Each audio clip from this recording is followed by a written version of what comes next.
অন্যের প্রতি soft corner, অন্যের প্রতি দয়া, অনুকম্পা, হেল্পিং হ্যান্ড, হেল্প করার মানসিকতা, অন্যের দুঃখে কাদা, এই ইহসানকে যারা মেনটেন করে জীবনের সব কাজে, আল্লাহ তাদেরকে বড্ড ভালোবাসে।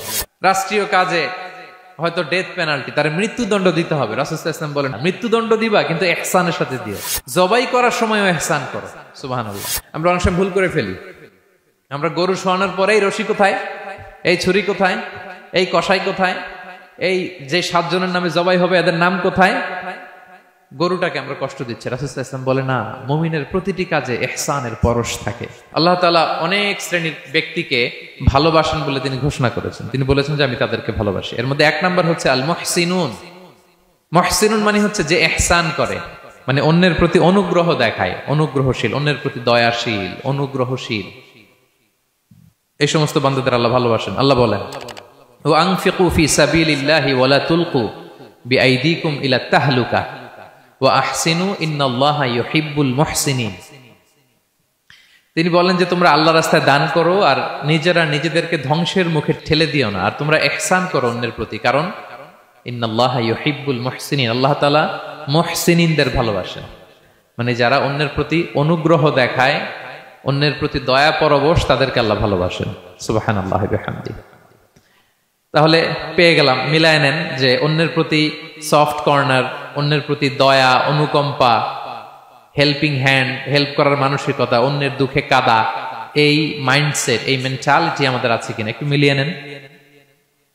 না থাকলে রিমাইন্ডার হিসেবে নেন যে আমরাও যেন মুহসিনুনদের কাতারে শামিল হতে পারি। ইহসান এটা অনেক বড় তবকার একটা আমল।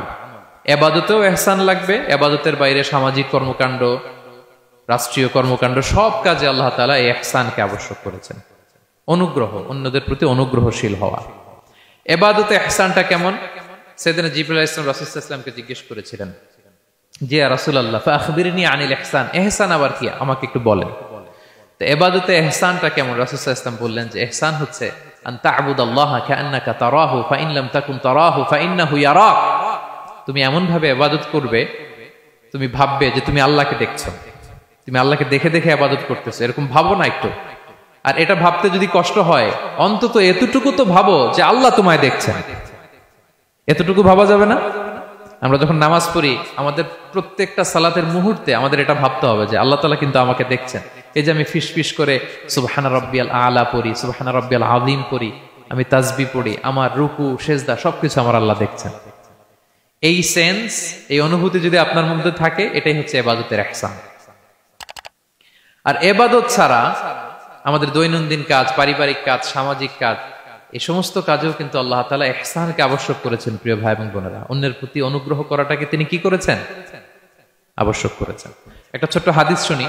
হাদিসে রাসূল সাল্লাল্লাহু আলাইহি ওয়াসাল্লাম ইরশাদ করছেন যে ইন্নাল্লাহা তাবারাকা ওয়া তাআলা কাতাবাল ইহসানা আলা কুল্লি শাই। আল্লাহ তাআলা সবকিছুর উপর ইহসানকে আবশ্যক করেছেন, সবকিছুর উপর। মুমিনের সব কাজে ইহসান থাকতে হবে, অন্যের প্রতি অনুগ্রহের পরশ থাকতে হবে। এবার মজার একটা পার্ট আসছে হাদিসে, খেয়াল করে শুনি। রাসূল সাল্লাল্লাহু আলাইহি ওয়াসাল্লাম বলেন ফাইদা ক্বাতালতুম ফাআহসিনুল কিতলা। আল্লাহ তাআলা সব জায়গায় ইহসানকে আবশ্যক করেছেন। এমন কি ফাইদা ক্বাতালতুম, যখন তোমরা কতল করবে কাউকে, ফাআহসিনুল কিতলা, ইহসানের সাথে কতল করো। সুবহানাল্লাহ বললেন না? প্রসঙ্গটা কি? হত্যার প্রসঙ্গটা। রাষ্ট্রীয় কাজে হয়তো ডেথ পেনাল্টি, তার মৃত্যুদণ্ড দিতে হবে। রাসূল সাল্লাল্লাহু আলাইহি ওয়াসাল্লাম বলেন ফাইদা ক্বাতালতুম ফাআহসিনুল কিতলা, মৃত্যুদণ্ড দিবা কিন্তু ইহসানের সাথে দিও। আপনি চাইলেই তার কান কেটে ফেলতে পারবেন না, তাকে শ্বাসরুদ্ধ করতে পারবেন না, পেট্রোল দিয়ে তার দেহ জ্বালিয়ে দিতে পারবেন না, চাইলেই এই দেহটারে আপনি নষ্ট করতে পারবেন না। রাষ্ট্রীয় কাজে বিচারে সাব্যস্ত হয়েছে তার এখন ডেথ পেনাল্টি, মৃত্যুদণ্ড কার্যকর করবেন, ঠিক আছে, কিন্তু সেখানে ইহসানের সাথে। ফাইদা ক্বাতালতুম ফাআহসিনুল কিতলা, মৃত্যুদণ্ড কার্যকর করার সময় ইহসানের সাথে করো। ওয়া ইদা যাবাহতুম ফাআহসিনুয যাবাহা, জবাই করার সময় ইহসান করো। সুবহানাল্লাহ। করতেছি জবাই, করতেছি কি, তো মেরে ফেলতেছি প্রাণীটাকে খাওয়ার জন্য, স্লটারিং, লিটারালি আমি ছুরি চালাচ্ছি ওর গলায়, ফিনকি দিয়ে রক্ত বেরোবে, এখনই মেরে ফেলতেছি, কিন্তু যা মনে চায়। আপনি কোপাতে পারবেন কুরবানির পশুকে? কষ্ট দিতে পারবেন না। আমরা এই ভুলটা করি।